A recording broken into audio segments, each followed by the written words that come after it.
Halo teman-teman sekalian, nama saya Patrisius Juwandono. Pada kesempatan kali ini saya akan menyajikan bagaimana cara membuat cerita. Membuat cerita atau menulis cerita itu mengasihkan loh. Apalagi kalau bisa ditulis dalam bahasa lain, misalnya dalam bahasa Inggris. Wah, tambah keren. Ya. Mari kita lihat sajian saya bagaimana membuat cerita. Mari kita saksikan PowerPoint saya. Ya, selamat pagi rekan-rekan. Ini adalah topik kita pagi ini. Bagaimana caranya bercerita atau storytelling.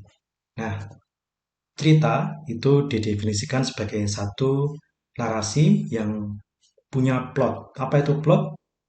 Plot adalah alur cerita.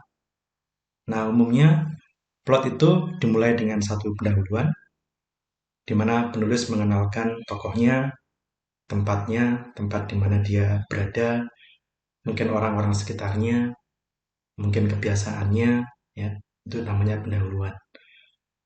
Kemudian yang kedua disusul oleh konflik. Nah, satu cerita itu harus punya konflik, harus punya bagian yang menegangkan, membuat pembaca itu merasa apa? eh, Takut atau tegang atau bahasa Inggrisnya excited gitu ya. Aduh, apa yang akan terjadi ya? Ada konflik di sini. Nah, satu cerita harus punya itu. Ya. Yang kemudian yang ketiga adalah resolusi atau penyelesaian konflik. Nah, konflik yang tadi dibangun itu, yang makin lama makin menegangkan itu, harus diakhiri dengan resolusi atau penyelesaian konflik. Ya, nah, satu cerita itu bisa terdiri dari pendahuluan, konflik, kemudian resolusi. Baru kalau sudah punya ketiga itu, maka cerita itu bisa disebut sebagai story atau cerita. Ya. Nah, yang kedua adalah gaya bahasa dan alur ceritanya harus menarik, harus mampu membuat pembaca tertarik untuk terus membaca cerita Anda. Ya, jadi gaya bahasanya harus menarik, eh, mungkin memakai kata-kata yang menggambarkan satu kejadian dengan seru misalnya, atau dengan menakutkan, menyeramkan, atau membuat penasaran, menggelitik rasa ingin tahu, ya itu adalah gaya bahasa yang menarik. Dan juga alurnya juga harus menarik. Pembaca harus dibuat sedemikian rupa sehingga mereka tegang menantikan apa yang akan terjadi berikutnya. Wah, setelah ini apa ya? Apakah dia akan berhasil? Atau apakah dia akan ketemu musuhnya? Apakah dia bisa melawan musuhnya dan mengalahkan musuhnya? Nanti kalau musuhnya sudah bisa dikalahkan, apakah ada halangan lagi? Apakah dia berhasil mengalahkan halangan itu lagi? Dan sebagainya dan sebagainya. Jadi pembaca dibuat supaya terus-menerus membaca karena mereka merasa tertarik pada ceritanya. Nah, itu adalah cerita. Karakteristik atau ciri dari cerita adalah seperti itu. Harus punya pendahuluan, harus ada konfliknya, bagian-bagian yang menegangkan, kemudian harus ada resolusinya. Diceritakan dengan gaya bahasa yang menarik. Oke, nah saya beri contohnya. Misalnya, kita tahu ya cerita Malin Kundang. Nah, Malin Kundang ini diceritakan dengan pendahuluan dulu. Malin Kundang hidup bersama ibunya, hidup dalam kemiskinan, tapi dia bertekad untuk memperbaiki nasibnya. Ini pendahuluannya.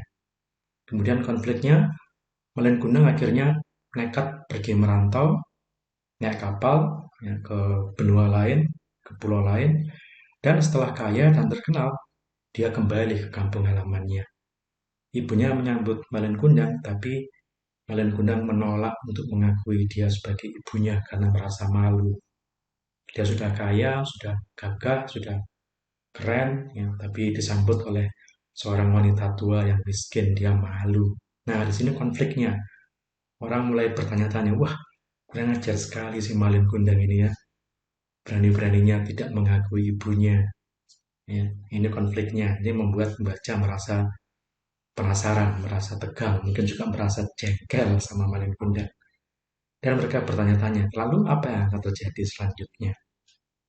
Nah, kemudian Sampailah pada resolusi. Ibunya mengutuk Malin Kundang sehingga menjadi batu.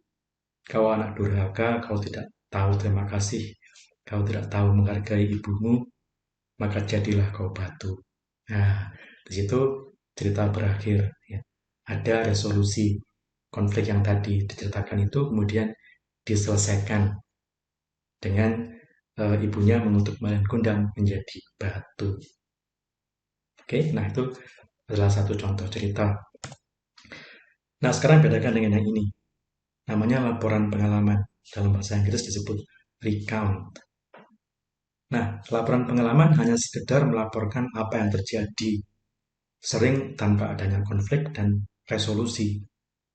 Jadi akibatnya yang kurang menarik, karena cuma laporan saja. Ya, misalnya kalau saya menulis seperti ini, awal Maret 2020 kami tidak lagi sekolah di kelas, karena pandemi kami semua belajar secara online dari rumah. Tahun ini ternyata masih juga sama, kami mulai bosan, selesai. Nah, tidak menarik sama sekali karena tidak ada konfliknya, tidak membuat orang merasa penasaran, merasa takut, merasa ngeri, ya, merasa jengkel mungkin. Ya cuma gitu aja. Jadi pandemi, belajar di rumah, bosan, selesai. Ya, tidak ada daya tariknya, tidak ada yang tadi kita sebut sebagai plotnya.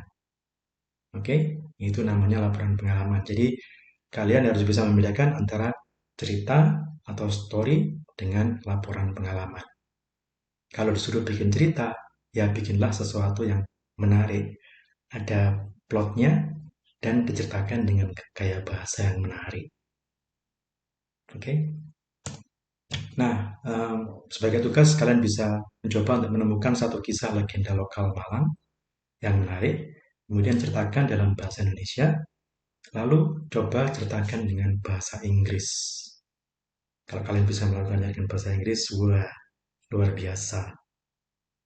Oke, ya saya yakin kalian pasti bisa.